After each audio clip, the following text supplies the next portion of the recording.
What's up everyone, and I want to ask all of you something. Have you watched many videos or read comments on Overwatch and people seem to complain non-stop without any actual solutions? Because I sure have, and I've seen a lot. And today I'm going to give you a couple of solutions on how to make the game better. But before we go into it, please let me know what you want to do with the game to make it better in the comments, and you could also leave a like and sub if you're already there. Anyways, let's get on with it. So I could talk about this for a very long time, but I will try and make it a bit short. But let's start with something I really dislike, and I know most people also do, and that is the role passives and Season 9 changes. Starting with probably the most universally agreed problem the game has, which is the Season 9 changes, where everyone got more health. The time to kill in Overwatch was already high with super tanks, a lot of healing, more movement, and support pumping heals. So adding more health on top of that is just too much. They implemented more health in Season 9 as a shakeup, but it just stayed and is still a thing today. At the same time, they added bigger projectile sizes, which is bad because now you get less rewarded for having really good aim, because now everyone hits their shots.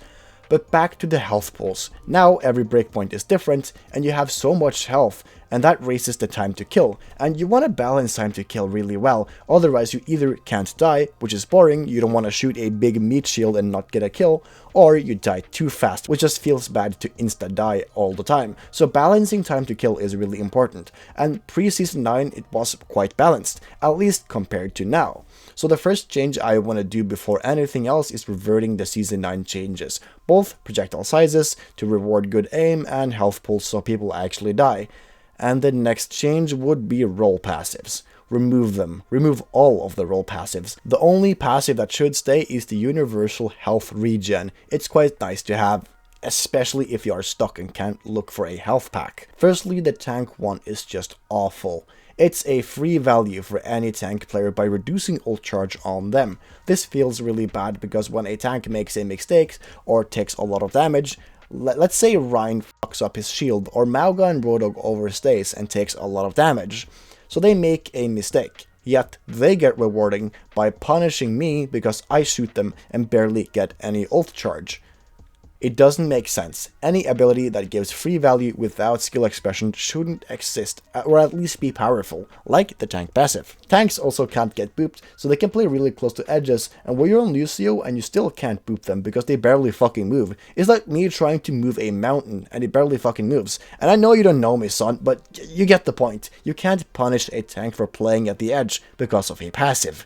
Remove it and let only Reinhardt have it because he is a melee tank. Next is the DPS one, which is an easy fix. Remove it completely and nerf healing.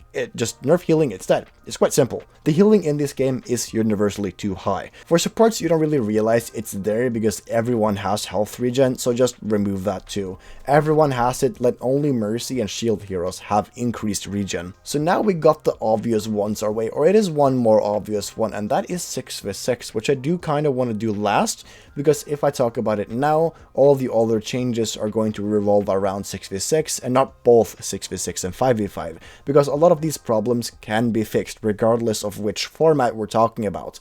Now I want to talk about something that ties really well into the Season 9 changes, and that is raw healing. But before we dive into it, make sure you have liked the video, because it helps me out. So, I'm a bit divided on this myself, and why, you may ask? Well, before nerfing, the health pulse might be enough to reduce the time to kill to a more enjoyable time to kill.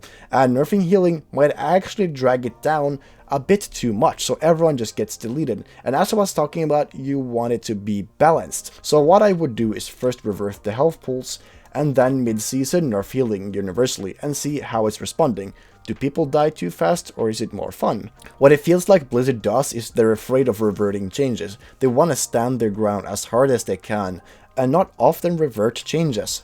Well, I say try and more stuff and revert it if it feels bad, and nerfing healing after health pulse is a good example of, hey, let's try something, see how it's received, and revert it if it's bad. And speaking of supports, we need to nerf their dueling ability, especially in 6v6. Supports have so much power in the game right now, and I saw they nerfed Ana's damage and healing on Nade, and I think this is a really good change because she had so much pure damage if he had time to do so. But supports have so much damage and utility. Baptiste, Iliari, Kiriko, and Lucio are amazing examples on how supports who literally does better if you can DPS on them. Bap can shoot and heal simultaneously without losing a lot of healing per second, Ilihari has a turret that heals, and Kiriko has the best dueling kit in the game. I won't even argue about it, she has the best TPS kit, or dueling kits.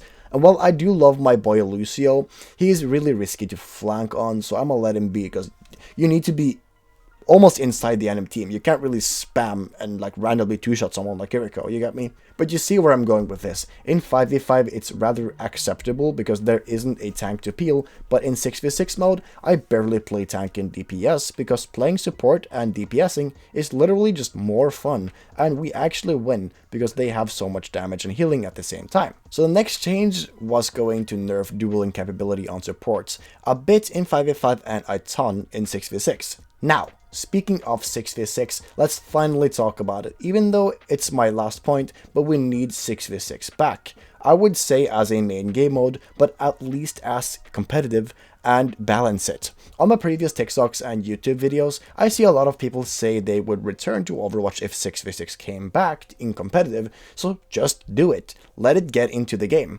The last test proved to me that 6v6 is better, it feels better, and is harder and more rewarding to do well in. And if 6v6 returns, nerf supports dual capability, because tanks can peel, and try and stay away from making new shield tanks too, so we can avoid a new double shield meta. Now let's talk about adding stuff to the game instead of nerfing and removing things. First of all, add a ban system. I saw Flats talking about it in Marvel Rivals, and I really want it for Overwatch. Everyone has a hero they just hate playing against, and let's say just let them ban him, making all matches more different. For example, I hate playing against Bap and Kiriko because of their dueling powers, healing, and immortality. Why not just let me ban the heroes, or at least one of them, that makes me want to delete the game? Just let a team ban 2 or 3 heroes each. Maybe 3 is a bit too much, but this is another thing we can try out, tweak, or remove if it's not fun. Another thing we need, and I'm underscoring need back, is the old leveling system. I don't know about you, but for me, it doesn't feel like I'm getting anything from playing quick play. I don't really care about Battle Pass all that much, and hero levels are quite nothing, to be honest. I want to show off my level in-game, and there is not a better way of doing so than the old system. And if you're a newer player, the old system consisted of a portrait around you, starting with bronze, and then as you leveled up, it got better and had kinda bigger wings around it. And then at level 100, you got a star, and the portrait reset with a star under it.